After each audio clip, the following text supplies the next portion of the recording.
And today we're going to be talking about the top 5 things that you should never do as a violinist. So let me jump right in. So the very first one is we should never tighten our bow too much. I find students all the time sort of think that they can have the bow as tight as they want it.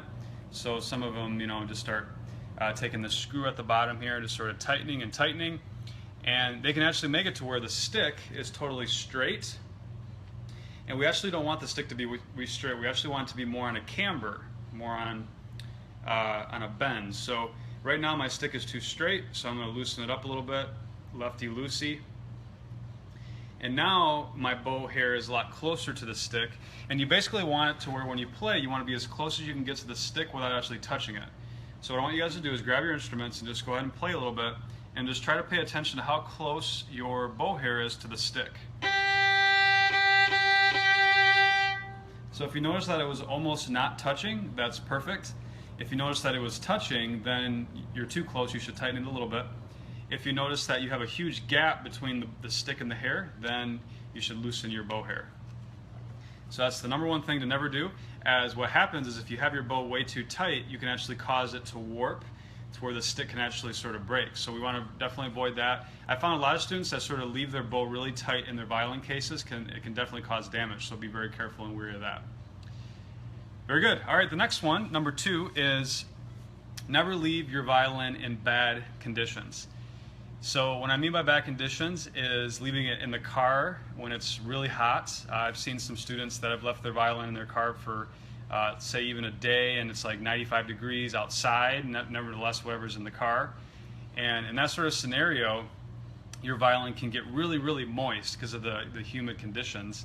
And I've seen things like fingerboards coming off. I've seen a lot of bad things happen. So just sort of really pay attention to sort of just keeping your violin in a nice condition, nice climate. In the winter time, the opposite is that if it's really cold, the violin can easily get cracks. So you want to avoid really low humidity levels, say below 30–35%. You sort of want to avoid that.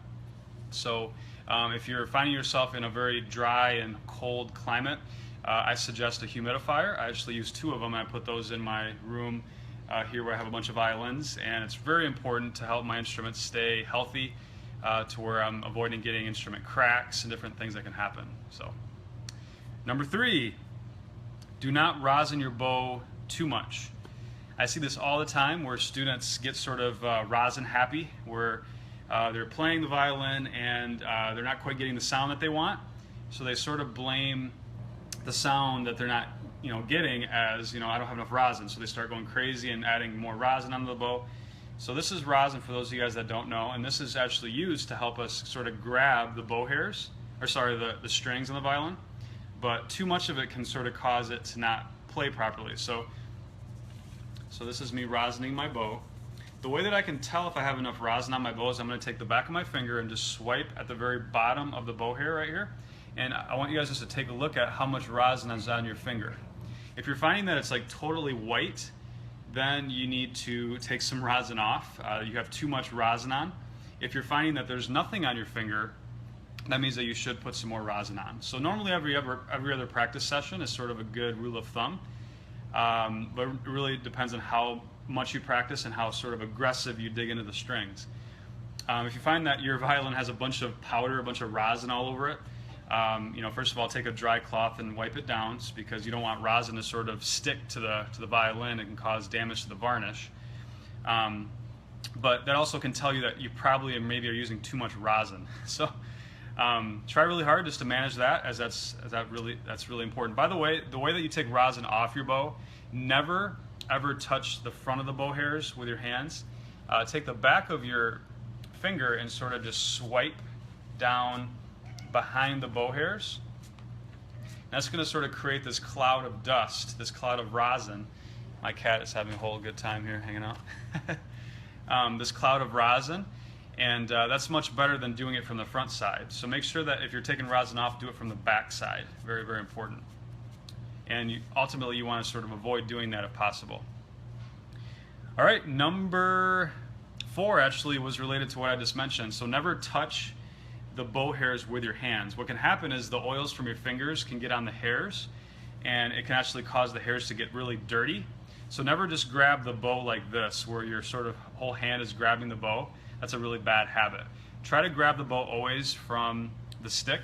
So sort of if you're handing it to somebody, hand it over like this, or you can hand it over like this. But yeah, just try to avoid touching the bow hairs, as the dirt can actually sort of get in the way of your hairs being able to grab the strings. Same sort of concept as having too much rosin as well. So we want just the perfect level of rosin, where it's not too much, not too little, to where it's able to grab the strings nicely, but not create sort of a scratchy, it's not really grabbing it properly. So you'll know exactly what I mean when you get it. So, all right, number 5, the very last one is try not to rely on your finger tapes forever.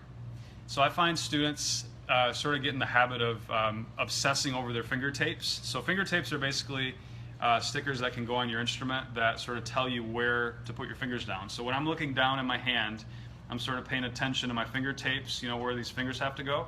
And it is nice to have that when you're first starting, because it sort of gives you that sort of visual of where these fingers need to go.